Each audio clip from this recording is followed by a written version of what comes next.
Call us on your cell phone. Culinary Hotline bling. That's right. When you hear that song, you know it can only mean one thing. Our Culinary Hotline in the house. Today we're joined by the incredible and beautiful Anel Potgieter. Hello. And then, of course, we've got Neil Anthony in the house. How And are the you? amazing Leanne. I know, I'm never here. I'm Yes. always relegated from the kitchen. People don't know that I can actually cook. Like, I I've know no stuff. doubt you can.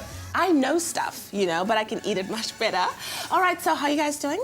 Yeah, good. Are you ready to well. help the people of South Africa? Yes, we want people Definitely. to phone us. Exactly. Bring Got it. something. Bring it. I dare you. Talking about phoning us, that number 083-913-3728. If you have any questions or conundrums, things that are blowing your mind, this is what you need to do. You need to give us a call. Shall we get into our very first viewer question? Okay, so Nokwanda Sitole, this is a Facebook question, wants to know, she says, hey, beautiful Anel, I would like to know, how can I make potato mash lump free? Yes, that's a very good question. A lot of people struggle with it. My husband can't do it. That's one thing I can say. But I hope he's watching today.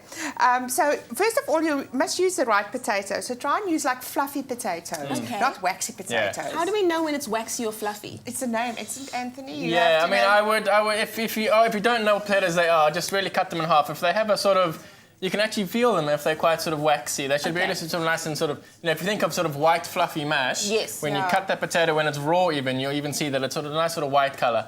The best ones for salads and sort of, you know, crisps Okay. and stuff like that are the real sort of waxy But how do you know it when it's like in that brown packet in the store that what you're getting I'd is... buy a Maris Piper or a King Edward or something like that. Okay, Yeah. all right, Yeah. Or wonderful. a the Desiree is quite nice as well, one of the Redskins. You can get them as well, Desiree potatoes. Okay, So wonderful. have a look for those, yeah. So let's say we've got those, and then Yeah. what happens next? And then you just boil them till they're like soft.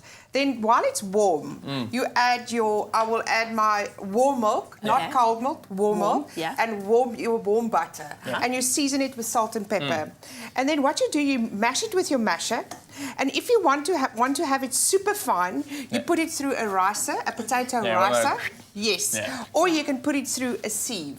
Through a sieve. But be careful not to over mix it because it gets like gooey and Okay. all yucky. Ooh, we don't want that. Yeah, we Yeah. don't want that. So you can put this through a sieve Yeah. like this if you don't have a ricer. Okay. And then that's it. Yeah.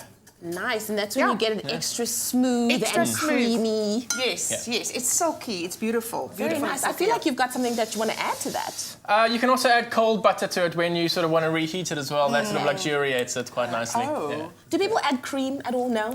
Yes, a lot of people add cream. They substitute and then it's just going to be much richer. Okay. Yeah. Love, love, love. Okay, well, should we go over to our second question? Do we have time for that? Yes, we do. Okay, cool. Tankiso Mazibuko says, morning fam, can I add spices when making bread? If so, which spices can I use? Brilliant question. You can add any spices you want, really. I mean, I would definitely add them to the flour. You know, when you're making your bread and you got your flour, then add your spices to that and really sort of incorporate it all the way through. When you're going to start adding them towards the end, you're going to have the sort of rippled spice effect, which you're not after. Yeah. So add them to your flour. I mean, you can go with anything that you really like. You want to use dried herbs, so like dried rosemary, dried chili, paprika, you know, cumin, caraway is quite nice as well to get that sort of you know, feel to it. Fennel seeds I quite like as well. So, you know, anything that you basically like, just make sure it's nice and dry, obviously, and then add it to your flour, mix it through.